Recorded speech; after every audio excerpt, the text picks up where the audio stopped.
Hai, Assalamualaikum. Kita sambung diskusi kita untuk soalan past semester exam papers MAT 037 paper semester Disember 2018. Okay, kita sambung dengan soalan yang ketiga. So, question number 3 ni adalah melibatkan soalan dalam tajuk pemfaktoran. So, factorization atau not factorization, this is problem solving. Okay, problem solving, tajuk problem solving di mana kita perlu selesaikan the unknown values.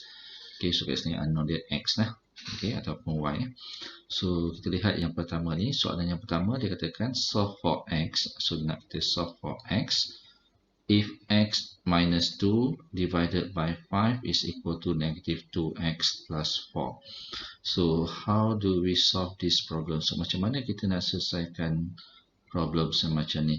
So apa yang perlu kita buat adalah kita nak selesaikan x. So konsepnya adalah kita simplify and then kita pindahkan yang mana ada nilai x letak di sebelah kiri equal signs, yang tak ada nilai x kita letakkan sebelah kanan equal signs, and then kita selesaikan untuk x.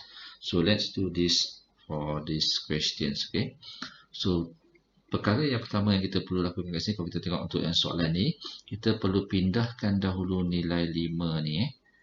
Okay, kita pindahkan dulu ke sebelah kanan. So kalau nilai 5 ni, kita perhatikan dia adalah bahagi. So division. So bila kita pindahkan ke sebelah kanan, dia akan jadi darab. So apa yang kita perolehi, so saya tuliskan di atas ni. So kita start dengan x tolak 2 bahagi dengan 5 sama juga dengan negatif 2x tambah dengan 4. So first kita pindahkan yang 5 ni, so ke sana akan jadi darab. So kita akan dapat x tolak dengan 2 sama juga dengan 5 darabkan dengan negatif 2x tambah dengan 4. And then kita kembangkan yang sebelah kanan, kita akan dapat x tolak 2 sama juga dengan negatif 10x tambah dengan 20. Okay, so how do we get that? Kita darabkan 5 dengan negatif 2x dapat negatif 10x. 5 darabkan dengan 4 dapat 20. And then kita ada x sebelah kiri dan kita ada x sebelah kanan. Kita ada nombor sebelah kiri dan nombor sebelah kanan. So kita kumpulkan yang ada nilai x sebelah kiri, yang tak ada nilai x kita letakkan sebelah kanan. So yang negatif 10 ni bila kita bawakan ke sebelah kiri akan jadi positif lah. So maknanya x tambah dengan 10x. So kita akan dapat 11x. Sama juga dengan yang sebelah kiri ni, negatif 2 bawakan sebelah kanan akan jadi tambah kan. So sebab ini negatif bawa kanan jadi positif lah. So kita akan dapat 20 tambah dengan 2. So kita akan dapat 22. So jadi di sini kita perhatikan x bersamaan juga dengan 22 per 11. Bila kita pindahkan 11 ke sana akan jadi hasil bahagi kan. So that means kita dapat x sama juga dengan 2. Okay, itu adalah jawapan untuk yang bahagian A. Okay, so untuk bahagian B pula kita ada 4x kuasa 2 tambah dengan 2x tolak dengan 20 sama juga dengan 0. Ini adalah persamaan kuadratik. So penyelesaiannya adalah berdasarkan persamaan kuadratik. So kalau persamaan kuadratik kita boleh selesaikan menggunakan kaedah pemfaktoran ataupun menggunakan formula. Okay, ataupun menggunakan kaedah melengkapkan kuasa 2. Boleh ya. So kat sini kita nak gunakan kaedah pemfaktoran. So sebelum kita buat kaedah pemfaktoran, so kita tengok kat sini kita ada 4x kuasa 2 tambah 2x tolak dengan 20 sama juga dengan 0. So apa yang boleh kita buat adalah kita boleh keluarkan dulu 2 sebab kita boleh faktorkan keluar 2 dulu sebab ini adalah perkali 2 So apa yang kita dapat kat sini adalah 2 darabkan dengan 2x kuasa 2 tambah dengan x tolak dengan 10 sama juga dengan 0. Okay, so next kita nak tuliskan ni sebagai faktor. So yang 2 ni kita boleh ignore lah actually, tapi kita tak boleh ignore lagi. So kita just nak selesaikan dulu. So sekarang ni yang dalam kurungan ni kita nak faktorkan dia. Okay, So kita akan dapat dalam bentuk macam ni lah 2. So 2x kuasa 2 ni akan jadi 2x something x something sama juga dengan kosong. So macam mana kita nak isi yang kat dalam ni? So kita perhatikan dekat sini 10 ni kita boleh tulis sebagai 10 kali 1 ataupun 5 kali 2. So kalau kita gunakan 10 kali 1, kita tak boleh nak dapat yang positif x ni. Tapi kalau kita gunakan 5 kali dengan 2, kita boleh dapatkan 1x kat sini. Macam mana kita dapatkan 1x kat sini? So apabila kita darabkan 5 dengan x, kita akan dapat 5x. Apabila kita darabkan 2 dengan 2x, kita akan dapat 4x. Jadi bezanya adalah 1x. Okey, so maknanya kita boleh gunakan 5 darabkan dengan 2. Okey, dan 5 ni kita perlu darabkan dengan 2x. Perlu darabkan dengan x supaya kita dapat 5x. Dan 2x ni kita perlu darabkan dengan 2 supaya kita dapat 4x. So, nak letak dekat mana? So, that means kita kena letak 5 di sini dan 2 di sini. Okey, so sekarang ni tentukan bila kita ada negatif dekat sini, positif dekat sini, salah satu mestilah positif, satu lagi mestilah negatif. Okey, so kat mana letak positif, kat mana nak letak negatif. Okey, tengok yang ni adalah positif x. So kita perlu letakkan nilai hasil darab yang tinggi untuk positif.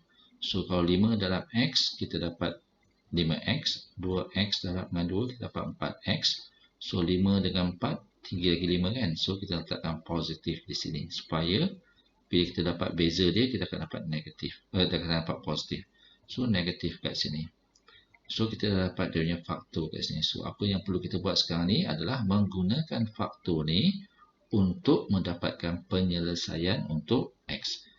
So saya sambung di sini. So that means in this case kita boleh perhatikan kita boleh dapatkan ianya sama dengan kosong sekiranya salah satu daripada ni adalah kosong. Sama ada 2x tambah 5 sama dengan kosong.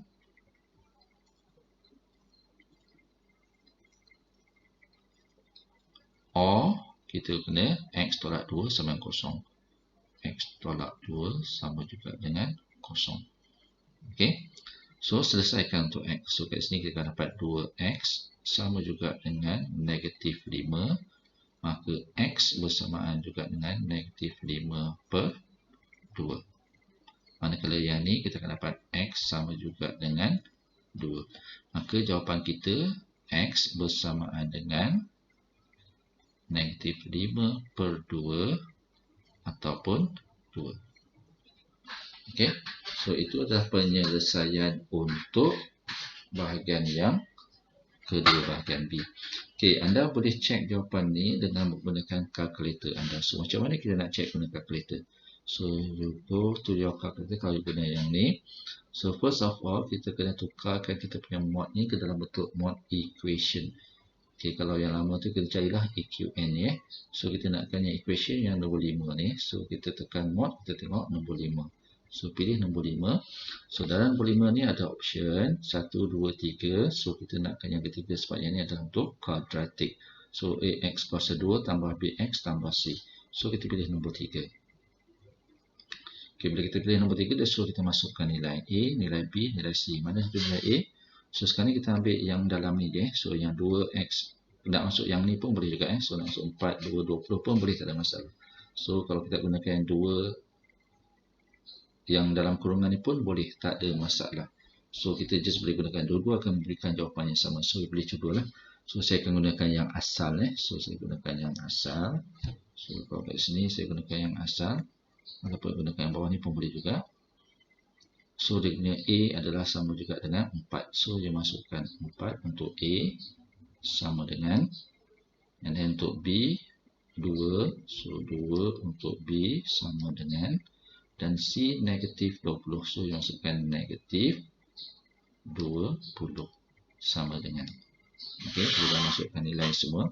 Untuk dapatkan jawapan, just tekan sama dengan saja. So, kita dapat X1 sama dengan 2. So, jawapannya X sama dengan 2. Jawapan yang kedua, X2 sama dengan negatif 5 per 2. So, X2 sama dengan negatif 5 per 2. Okey. So kalau you gunakannya untuk dapatkan jawapan dulu, you boleh buat you punya jalan kerja secara terbalik. So start dengan yang ni and then go back sampailah you dapat macam ni. Okey, boleh juga, tak ada masalah. Okey. So itu untuk soalan yang B, 3B. Okey, let's see pula untuk soalan 3C. So soalan 3C adalah penyelesaian persamaan serentak. Okey, penyelesaian persamaan serentak. So kita ada dua persamaan kat sini. Persamaan yang pertama dan persamaan yang kedua. Okey. So macam mana kita nak selesaikan persamaan pertama dan persamaan kedua ni? So kita ada dua cara. Cara yang pertama adalah menggunakan kaedah penggantian di mana you boleh tuliskan X dalam bentuk Y untuk soalan yang persamaan yang kedua ni, dan gantikan dalam persamaan yang pertama dan selesaikan. Okey, itu satu cara. Satu lagi cara adalah dengan menggunakan kaedah persamaan serentak dengan kaedah elimination ataupun penghapusan. Okey. So kita gunakan yang kaedah yang kedua. So untuk kaedah kedua kita salin balik persamaan yang pertama ni. Okey, soalan yang pertama, so kita ada 2x tolak dengan 5y sama juga dengan negatif 12. Ini persamaan yang pertama. Okey, untuk yang kedua ni, so persamaan kedua ni saya nak darabkan dengan 2. So kenapa saya nak darabkan dengan 2? Supaya saya boleh hapuskan 2x kat sini. Sebab sekarang ni x ni hanyalah 1x saja. So bila darabkan dengan 2, kita akan dapat 2x. So samalah 2x ni. So saya darabkan dengan 2. So 2 darabkan dengan x, dia akan dapat 2x. And then 2 darab dengan 2 dapat 4. So tambah 4y. Sama dengan juga 2 darab 10 dapat 20. Okey, katakan yang ni adalah persamaan yang ketiga. So sekarang ni saya nak selesaikan persamaan 1 dan 3. So apa yang saya buat adalah saya tolak persamaan pertama dengan soalan persamaan yang kedua. So 2x tolak 2x, hapuslah. Okey. So negatif 5y tolak dengan 4y. So kita akan dapat negatif 9y. Sama dengan juga negatif 12 tolak dengan 20. So kita dapat negatif 32. So bila you selesaikan untuk y, so y you akan dapat sama dengan 32/9. So mana hilang negatif tu? Sebab sebelah kiri ada negatif, sebelah kanan ada negatif. So negatif tu kita boleh hapuskan. Okay. So ni untuk y. So what next? Langkah seterusnya, you substitute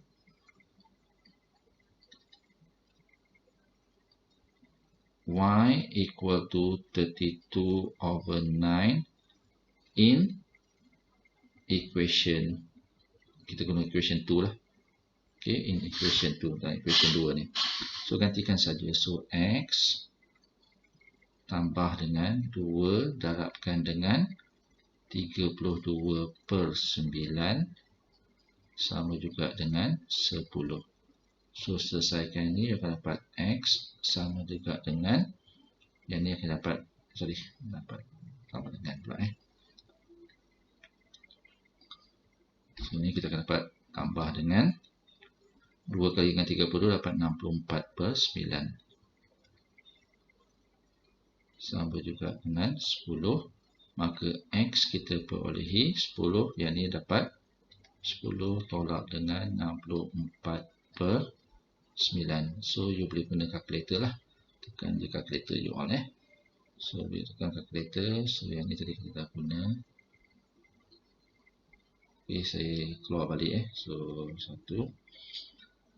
Okay, 10 tolak dengan 10 tolak dengan 64/9. So bagi yang malas nak kira manual, guna je kalkulator. 64/9.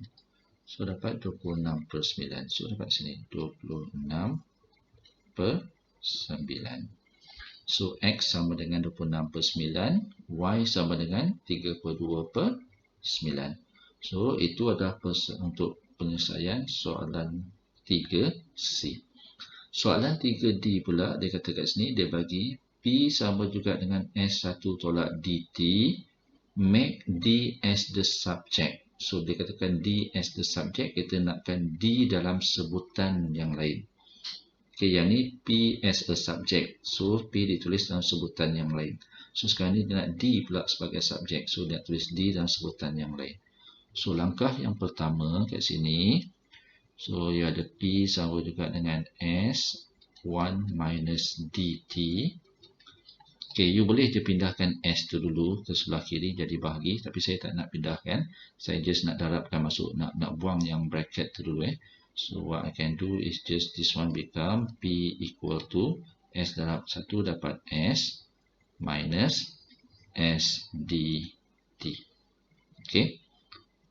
Kemudian kita pindahkan So kita pindahkan sebab kita nakkan D kan. So pindahkan S dt ni ke sebelah kiri jadi positif. Pindahkan P ni ke sebelah kanan jadi negatif. So kita pindah tepat je. So apa yang kita dapat kat sini S dt is equal to S tolak dengan P. So kita nakkan D ni, so kita perlu pindahkan S dengan T ni ke sebelah kanan. So S dengan T ni adalah hasil darab kepada D kan. Okay, kita darabkan dengan D. So that means kita kena, bila pindah ke sana akan jadi bahagi. So kita akan dapat D sama juga dengan S tolak dengan P bahagi dengan ST. So, selesai. Mudah saja. Okay, sebab markah tu sikit je. 2 markah sahaja. Okay. So, itu adalah penyelesaian untuk soalan yang ketiga. Untuk soalan seterusnya, kita akan jumpa di video yang akan datang. Terima kasih. Assalamualaikum.